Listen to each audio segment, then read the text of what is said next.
Hello everyone, welcome to our channel. आज हम बात करेंगे नेशनल रिक्रूटमेंट एजेंसी यानी राष्ट्रीय भर्ती एजेंसी के बारे में।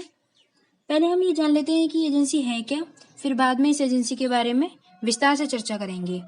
केंद्रीय मंत्रिमंडल ने बहु एजेंसी निकाय के रूप में राष्ट्रीय भर्ती एजेंसी यानी एनआरए का गठन करने का निर्णय किया है। ये एनआरए ग्रुप बी और सी नॉन टेक्निकल पदों के लिए उम्मीदवारों की स्क्रीनिंग करने के लिए एक सामान्य योग्यता परीक्षा यानी कॉमन एलिजिबिलिटी टेस्ट यानी सीईटी आयोजित करेगी। एनआरए वर्ष में 2 बार ऑनलाइन माध्यम से कॉमन एलिजिबिलिटी टेस्ट आयोजित करेगी। एनआरए की शुरुआत रेलवे, बैंकिंग और एसएससी की आरंभिक परीक्षाओं को मर्ज करने से होगी, यानी आरआरबी, आईबीपीएस और एसएससी जो भर्ती परीक्षाएं आयोजित करते हैं उनकी केवल प्रारंभिक परीक्षाएं यानी प्रीलिम्स एनआरए द्वारा आयोजित की जाएंगी। प्रारंभिक परीक्षाओं के बाद की भर्ती प्रक्रिया व परीक्षा के चरण आरआरबी, आईबीपीएस और एसएससी ही संभालेंगे। याद रहे कि आरआरबी, आईबीपीएस और एसएससी में से कोई भी संस्था खत्म नहीं हो रही है, बस इनकी जो प्रीलिम्स एग्जाम है उसे एनआरए आयोजित करेगा। अभी आरआरबी, आईबीपीएस और एसएससी द्वारा आयोजित की जाने वाली आरंभिक परीक्षा को ही इसमें मर्ज किया जाएगा।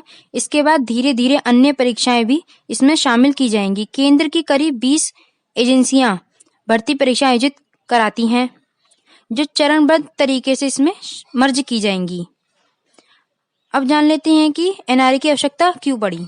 वर्तमान में सरकारी नौकरी के इच्छुक उम्मीदवारों को पात्रता के समान शर्तों वाले विभिन्न पदों के लिए अलग अलग भर्ती एजेंसियों द्वारा संचालित भिन्न भिन्न परीक्षाओं में सम्मिलित होना पड़ता है, जिसके कारण उम्मीदवारों को अलग अलग एजेंसियों के अलग अलग शुल्क का भुगतान करना पड़ता है और साथ ही उम्मीदवारों को परीक्षा में हिस्सा लेने के लिए लंबी दूरी भी तय करनी पड़ती है। इससे उम्मीदवारों पर आर्थिक बोझ काफी हद तक बढ़ जाता है। इसके अलावा अलग अलग भर्ती परीक्षाएं उम्मीदवारों के साथ साथ परीक्षाओं का आयोजन करने वाली संस्थाओं पर भी कार्य के बोझ को बढ़ा देती है, जैसे बार बार होने वाला खर्च, सुरक्षा व्यवस्था और परीक्षा केंद्रों से संबंधित मुद्दे शामिल हैं। तो हमने ये जाना कि नेशनल रिक्रूटमेंट एजेंसी यानी एनआरए क्या है और इसकी आवश्यकता क्यों पड़ी।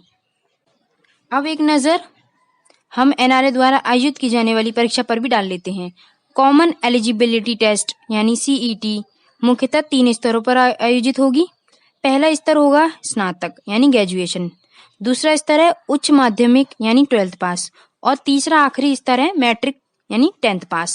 सीईटी के अंकों के स्तर पर की गई स्क्रीनिंग के आधार पर भर्ती की अंतिम चयन प्रक्रिया के लिए परीक्षा का आयोजन संबंधित एजेंसी द्वारा ही किया जाएगा। अब जान लेते हैं कि एनआरए से अभ्यर्थियों को क्या लाभ होगा। सीईटी के माध्यम से उम्मीदवारों के लिए कई परीक्षाओं में उपस्थित होने की परेशानी को दूर किया जा सकेगा। चूंकि परीक्षा केंद्र सभी जिले में स्थापित किए जाएंगे, इससे दूर दराज के क्षेत्र में रहने वाले उम्मीदवार भी परीक्षा में शामिल होने के लिए प्रोत्साहित होंगे और इस प्रकार फ्यूचर में केंद्र सरकार की नौकरियों में उनके प्रतिनिधित्व को बढ़ावा मिलेगा। और सीईटी परीक्षा का पाठ्यक्रम सब भर्तियों के लिए एक ही होगा। अब अभ्यर्थियों को अलग अलग भर्ती परीक्षाओं के लिए अलग अलग पाठ्यक्रम पढ़ने की आवश्यकता नहीं होगी। याद रहे कि सीईटी परीक्षा कई भाषाओं में कराई जाएंगी, जिससे देश के विभिन्न हिस्सों से लोगों को परीक्षा में बैठने और चयनित होने का समान अवसर प्राप्त होगा। तो ये खबर थी एनआरए से। अब हम मिलेंगे नेक्स्ट वीडियो में।